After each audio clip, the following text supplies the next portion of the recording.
Gerų naujienų televizijos eteryje informacinė laida Čia ir dabar. Sveiki ir kviečiame žiūrėti. Iki 30% pacientų užsiregistravusių pas gydytoją neatvyksta planiniai medicininiai pagalbai, o sveikatos priežiūros įstaigos nėra informuojamos apie jų neatvykimą. Štai kodėl pas gydytojų specialistus susidaro eilės, teigia medikai. Siekiant to išvengti, Seime priimta pacientų teisių ir žalos sveikatai atlyginimo įstatymo pataisa įpareigos pacientus pranešti apie savo neatvykimą, kad jo vietą galėtų užimti kitas. Daugeliui šalies gyventojų susidūrus su sveikatos problemomis dažnai tenka išgirsti, kad pas norimus gydytojus galės patekti tik po kelių savaičių ar netgi mėnesių. Neretai pasveikę ir nesulaukę savo eilės pacientai nepraneša gydymo įstaigoms apie neatvykimą. Ėmus spręsti ilgų eilių pas gydytojus klausimą, pakeistas pacientų teisių ir žalos sveikatai atlyginimo įstatymas.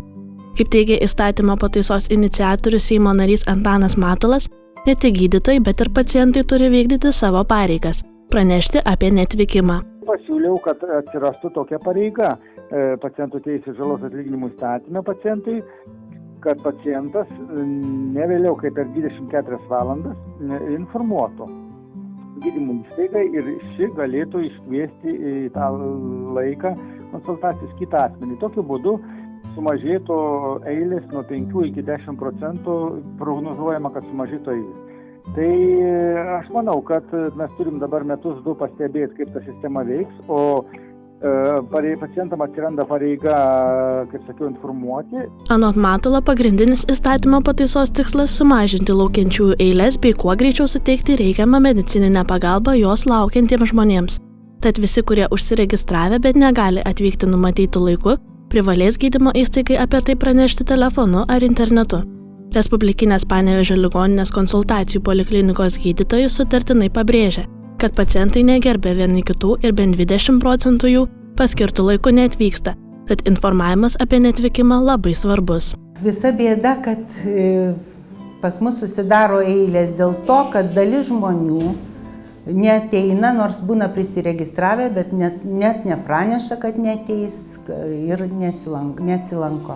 Pacientų labai prašytumėm užsiregistravus konsultacijai ar ultragarsiniam tyrimui atvykti į konsultaciją laiku ir nurodytą kabinetą.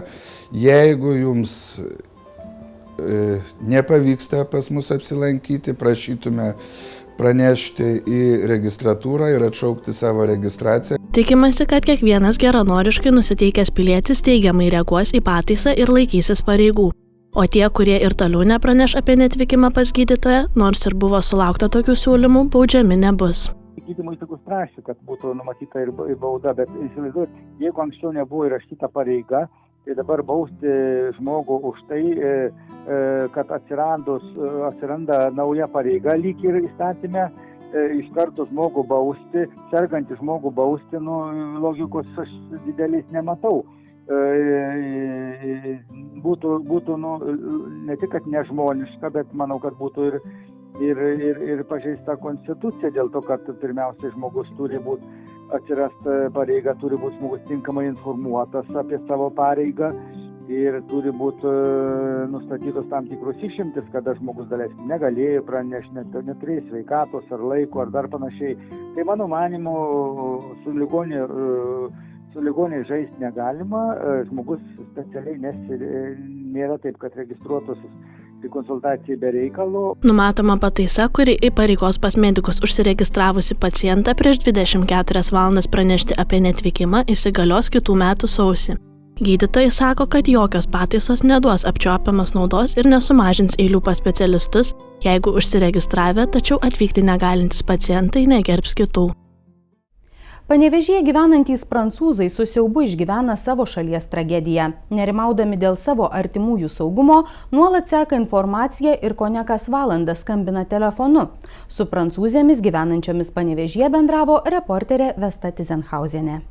Prancūzė Elison neseniai atvykusi į Panevėžį iš rankų nepaleidžia telefono. Mergina nuolat bendrauja su artimaisiais ir teiraujasi apie esamą situaciją Prancūzijoje. Savanorė Panevėžyje dirbanti Alison neslėpė jaučianti didelę baimę, kai jai teks grįžti į savo gimtinę. After I read all the news, I called my dad to talk about this with him, and he was also like. Po to, kai perskaičiau visas naujienas, aš paskambinau savo tėčiui. Jis tuomet žiūrėjo televizorių ir galėjo man suteikti daugiau informacijos apie tai, kas vyksta. Mano brolis man parašė žinutę, kad turėtume pasišnekėti per Skype. Tada sužinojau, kad mano draugai buvo toje zonoje, kur vyko išpuoliai. Tačiau jie yra saugus ir sveiki. Aš taip pat dabar jaučiuosi saugi, nes nebuvau Prancūzijoje, o esu čia. Bet tikrai jaučiuosi baisiai, kai sužinojau, kad kažkas vyksta mano šalyje. Kilo begalės klausimų, ar galėsiu saugiai grįžti į namus. Alison draugė Julieta, išgirdusi apie įvykius Prancūzijoje, patyrė šoką. Merginos sesuo dirba Paryžiuje ir buvo labai arti tos vietos, kur įvyko baisi tragedija. Julieta dėkoja Dievui, kad sesuo liko gyva ir sveika, tačiau vos sutramdo ašaras kalbėdama apie savo šalies piliečius nukentėjusius išpuolyje. Pradžioje aš buvau patyrusi labai didelį šoką, tai buvo kažkas baisaus. O Dieve, kas čia ką tik įvyko? Aš neturėjau daug informacijos, todėl kad nebuvau namuose ir nežinojau daug, kas ten vyksta. Todėl visą informaciją, kaip kas ir kur gavau, kai viską perskaičiau ir supratau. Buvau labai didelėme šoke. Verkiau, mačiau žmonių liūdėsi ir tai tikrai buvo baisu, kai žinojau, kad tai vyksta mano šalyje, mano namuose. Prancūzė sako, jog šiuo metu jaučia labai didelį palaikymą iš lietuvių, kurie ne tik nuolat teiraujasi apie situaciją Prancūzijoje, bet ir rengia palaikymo akcijas. Vis dėlto merginos tiki, kad tas košmaras jų šalyje greitai baigsis ir žmonės vėl galės gyventi ramiai. Man tikrai prireikė laiko suprasti, kas vyksta. Kada supratau, kad tai realybė, pagalvojau, tai žiauru. Daugelis žmonių buvo išžudyti veltui be jokio gailesčio, bet visgi Prancūzija turi stiprią konstituciją ir daug apsaugos, todėl manau, kad laikui bėgant mes vėl galėsime jausti saugus Paryžiuje. Bet tai yra žiauru, visiems šokas, nes tokie dalykai nevyko ilgą laiką Prancūzijoje, todėl tai įvaro baimės. Yra žmonių, kuriems paranoja, bet daugelis žmonių stengiasi neparodyti baimės ir eina į gatves, į barus. Nes jeigu Paryžiaus žmonės parodys, kad bijo, automatiškai teroristai laimės. Todėl reikia neleisti jiems to, reikia susivienyti ir būti stipriems. Tačiau daugelis visos Prancūzijos žmonių galvoja, kad jiems reikia daugiau apsaugos. Bet vis dėlto nuo šių atakų mes nesustosime gyventi. Mes gyvensim toliau ir aš manau, kad būsim stiprus. Prancūzijoje socialinėme tinkle Facebook įdiegta programa, kurioje žmonės praneša, kad yra sveiki ir gyvi. Panevėžyje gyvenančios prancūzės nuolat stebi šią informaciją ir viliasi, kad tiek jų artimieji, tiek tautiečiai nebepaklius į teroristų išpuolius. Dar šiemet Panevėžyje bus atidaryta ledo arena. Savivaldybei skyrus papildomų lėšų, statybos įgavo pagreitį ir neabejojama, kad bus baigtos dar šiemet. Pasak Panevėžio ledo ritulio klubo vadovų, tai bus puiki pramoga miestelėnams ir profesionaliai pritaikyta erdvė sportininkams, kurie iki šiol treniruotis vykdavo į Šiaulius. Planuota, jog ledo arena Panevėžyje sportininkai ir miestiečiai galės džiaugtis jau rudenį. Tačiau atidarimas nukeltas, nes miesto savivaldybės skiriamų lėšų 100 000 eurų stogui ir jo konstrukcijoms nepakako. Todėl dar 3 mėnesius užtruko dėrybos ir posėdžiai, po kurių savivaldybės vadovai naujai miesto ledo arenai nusprendė skirti papildomus 19 000 eurų. Ir nors žiema jau ant nosies, statybininkai ledo arenos projektą vertina teigiamai ir mano, jog darbus spės pabaigti dar šiemet. Pradėjom bendrauti su Ledo ritulio federacijos atstovais, su ponu Artūru nuo pavasario, galima sakyti. Liepos mėnesį gimė sutartėlė po viešojo paskelbto konkurso. Pradėjom projektavimo darbus, tai statinys suprojektuotas ir pradėta statyba. Daugmaž gruodžio viduriui šitas statinys bus baigtas ir panevėžiečiai galės ledo arenos paslaugom naudotis. Bent kas liečia jau statybos darbus, jie bus užbaigti, dar kažkiek tai gali būti užtruks šaldymo įrangos montavimas. Panevėžio ledo ritulio klubo Olimpas vadovai teigia, jog kai kurie sportininkai arenos laukia daugiau nei 10 metį. Tiek metų ledo ritulininkai keletą kartų per savaitę važiuoja treniruotis į Šiaulius.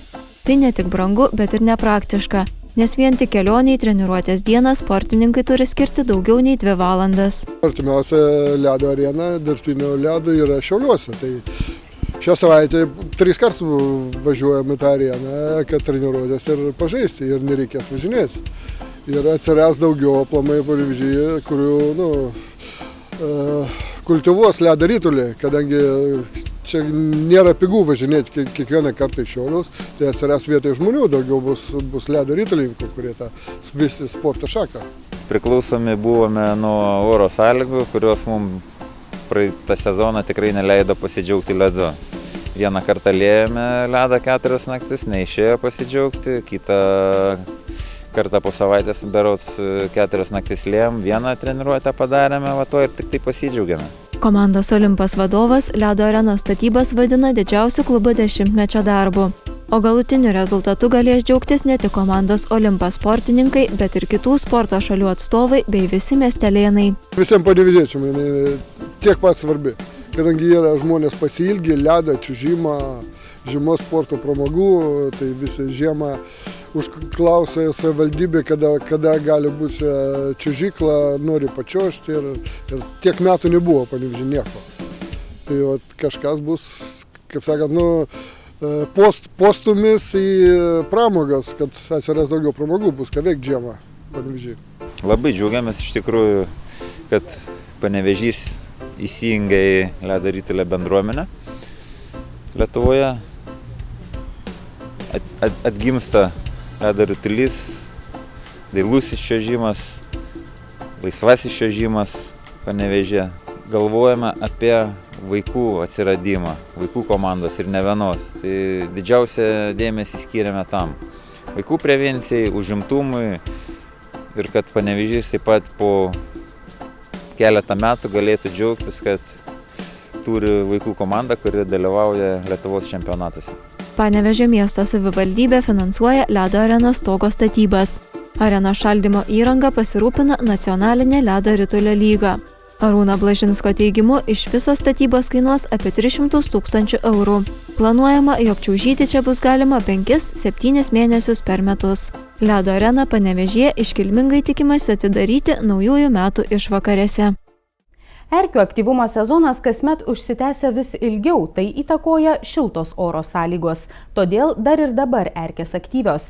Gydytojai perspėja, kad žmonės serga vis sunkesnė erkių platinamų ligų forma, o sergančiųjų kasmet užregistruojama vis daugiau. Šis neįprastai šiltas ruduo sudarė palankias sąlygas erkėms išlikti aktyvioms ilgiau nei visada. Dažniausiai vadinamasis erkių sezonas pasibaigdavo spalio mėnesį, tačiau esant teigiamai 4-5 laipsnių oro temperatūrai, jų aktyvumo sezonas prasitęsė iki žiemos. Specialistai patarė, dar ir dabar grįžus iš miško ar pievos būtina gerai apsižiūrėti, kadangi Lietuvoje šių parazitų platinamų ligų rodikliai išlieka vieni didžiausių Baltijos šalyse. Nors miškuose jau tikrai ir grybų beveik nėra ir daug kas galbūt keliauja stebėti paukščių, šiaip pasigrožėti gamtą, galų gale ir pailsėti.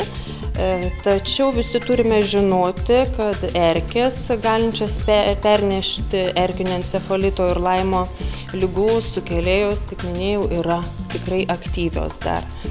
Ir tokios jos bus iki pat žiemos, todėl eidami girion tikrai rekomenduojama tinkamai apsirengti, o sugrįžę įsitikinti, kad neparsinešite namų šių pavojingų voragyvių. Šiais metais Panevėžio apskrityje sausio-spalio mėnesiais buvo užregistruoti 27 erkinio encefalito ir 173 Laimo ligos atvejai. Respublikinės Panevėžio ligoninės infekcinių ligų suaugusių skyriaus vedėja teigia, kad rudenį, o ne vasarą sulaukta daugiau žmonių sergančių voragyvių platinamos ligomis. Šiemet iš tikrųjų erkinis encefalitas išlindo rugsėjo pabaigoje, spalio mėnesį. Net ir dabar turime dar sergančių erkinio encefalitų, šiuo metu dar 2 pacientai yra.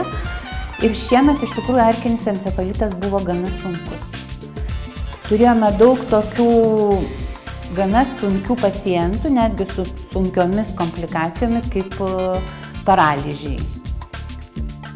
Tai šiemet jisai tuo ir ypatingas, kad jisai nukeliavo į, daug giliau. Šiuo metu mes paprastai erkinio encefalito jau nebelabai turėdavom.